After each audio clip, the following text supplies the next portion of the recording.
تو وہاں کے حالات بھی بہت خراب تھے۔ وہاں لڑکے لڑکیاں سرعام ایک دوسرے کے ساتھ پھر رہے تھے، اور لڑکے لڑکیاں ایک دوسرے کے ساتھ ایسے تعلق میں تھے جیسے تعلق میں میاں بیوی ہوتے ہیں۔ میں بیان نہیں کر سکتی کہ میں کتنی بری طرح سے پھنس گئی تھی۔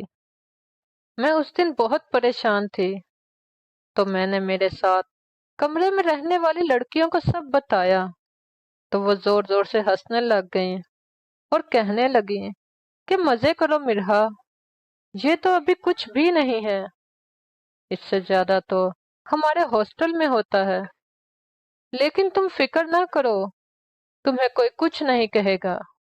میں انہیں اپنا ہمدرد سمجھنے لگی، لیکن روز رات کا یہی معمول ہو گیا تھا کہ کمرے کے باہر سے شور کی آوازیں آتی تھیں، اور چیخوں کی آوازیں تو سب سے زیادہ آتی تھیں، جو ہر روز ایک نئے کمرے سے آتی تھیں۔ وقت گزرتا گیا اور یونیورسٹی کے حالات دن بدن خراب ہوتے گئے۔ وہ یونیورسٹی تو پڑھائی کے نام پر ایک دھبا تھی۔ پھر ایک دن یونیورسٹی میں 5-6 لڑکوں کے ایک گروپ نے مجھے چھیڑنے کی کوشش کی، تو میں ساری رات ہاسٹل میں روتی رہی۔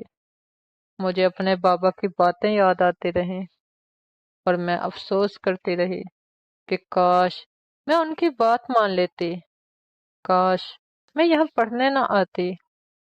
یہ سب سوچ سوچ کر میں بس روئے ہی جا رہی تھی۔ مجھے اس گندی جگہ سے نفرت ہونے لگی تھی۔ مجھے ہاسٹل اور یونیورسٹی دونوں جہنم جیسے لگنے لگے تھے۔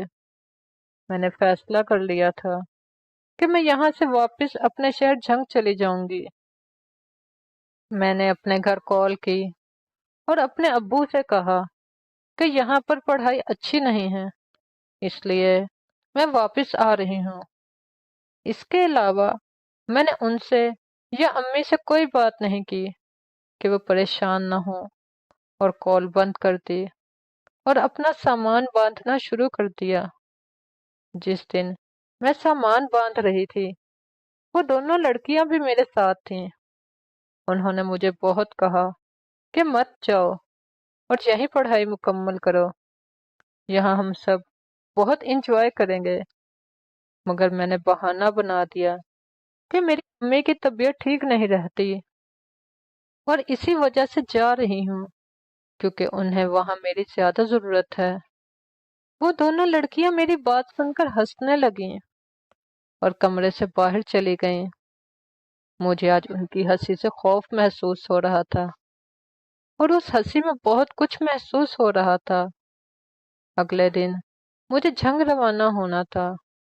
میں بہت خوش تھی کہ شکر ہے کل اس جہنم سے میری جان چھوٹ جائے گی۔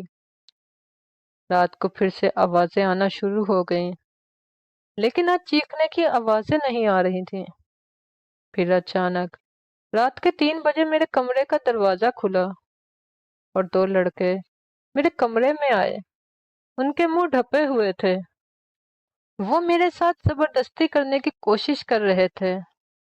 میں چیخی، چلائی، اور میری مدد کو کوئی نہیں آیا، اور یہ سب کچھ ہوتا دیکھ کر وہ دونوں لڑکیاں ہنس رہی تھیں جو میرے ساتھ میرے کمرے میں تھیں اور میری ہمدرد بنی ہوئی تھیں۔ وہ دونوں لڑکے میرے ساتھ چمٹنے کی کوشش کر رہے تھے، تو ان میں سے ایک کو میں نے زور سے دھکا دیا اور زور سے چیخی، لیکن میری آواز سننے والا کوئی نہیں تھا۔ آج مجھے سمجھ آ رہا تھا کہ روز کیوں اتنی چیخنے کی آوازیں آتی ہیں۔ پھر اس ہاسٹل کی ناپاک ہوا نے مجھ پاک دامن کو ناپاک کر دیا۔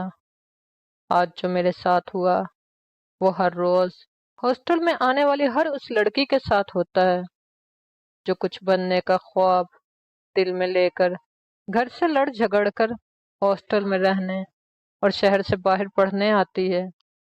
چونکہ مجھے اگلے دن واپس لوٹنا تھا، تو میں نے انکار کر دیا کہ اب میں یہیں پڑھوں گی اور یہیں رہوں گی، کیونکہ مجھ ناپاک لڑکی کا میرے گھر جانا بھی میرے گھر والوں کے لیے باعث عذاب ہو جاتا۔ اور آج بھی میں اسی جہنم میں ہوں جہاں ہر روز لڑکی کی عزت کا جنازہ نکلتا ہے۔ امید کرتی ہوں آپ کو میری آج کی ویڈیو پسند آئی ہوگی۔ ایسی ہی مزید ویڈیوز دیکھنے کے لیے میرے چینل کو لائک، سبسکرائب اور شیئر کرنا مت بھولیے گا، اور بیل کے آئیکن کو لازمی دبائیے گا تاکہ آپ کو آنے والی ساری ویڈیوز کی نوٹیفیکیشن بآسانی مل سکے۔